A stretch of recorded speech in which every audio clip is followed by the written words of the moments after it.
அனைவருக்கும் வணக்கம் மக்களே. அக்கா அரமெண்டல் கனிமொழி அவர்கள் ஒரு திறப்பு விழா ஏதோ போயிருக்காங்க. அங்கே மக்கள் எல்லாரும் பார்த்து கோரிக்கை வச்சிருக்காங்க. எங்கள் ஊரில் எங்கள் இடத்துல பஸ்ஸே நிற்கல, இதை பேசி இதை கொஞ்சம் சரி பண்ணி விடுங்கன்ற வார்த்தையை மக்கள் எல்லாம் கேட்குறாங்கன்னு வச்சுக்க. கனிமொழி என்ன சொல்லணும்? நான் செய்து தரமா, முதலமைச்சர் அவர்கிட்ட பேசுகிறேன், இதுக்கான ஏற்பாடுகளை செய்யறமான்னு சொல்லணும். அந்த அக்கா மேடம் என்ன தெரியுமா சொல்லியிருக்காங்க? எங்கள் தலைவர் முதலமைச்சராக இருந்தால் நான் செஞ்சுருப்பேன், இப்போ யாரோ முதலமைச்சர் அப்படின்ற மாதிரி சொல்கிறாங்க. சரி அக்கா, கனிமொழி அக்கா, உங்கள் அரசியல் புத்தி எங்களுக்கு தெரியாதா?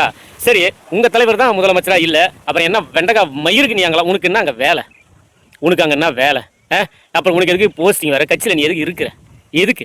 உங்கள் தலைவர் தான் முதலமைச்சர் ஆகலையே, உட்கார வேண்டியதானே, வீட்டில் எங்களை தின்ட்டு கடக்க வேண்டியதானே? அப்புறம் எதுக்கு அங்கே திறப்பு விழா? உனக்கு என்ன ஆட்டுற வேலையா?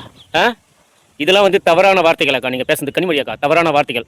மக்கள் உங்களை தேர்ந்தெடுத்துருக்காங்க, மக்கள் உங்ககிட்ட கேட்குறாங்க அப்படின்னாக்கா அதை சொல்லுங்கள், ஃபேஸ் பண்ணுங்கள், சரி பண்ணி தரோன்னு சொல்லுங்கள். அதை நம்ம முதலமைச்சர்கிட்ட கொண்டு போய் சேருங்க. அவங்களும் மக்கள் தான், புரியுதுங்களா? ஸோ அம்மா, இதெல்லாம் என்ன ஜந்துக்களோ ஜென்மங்களோ அம்மா தாய்களா தெரில, பதிலாக பாரு, பைத்தியக்காரியாட்டம்.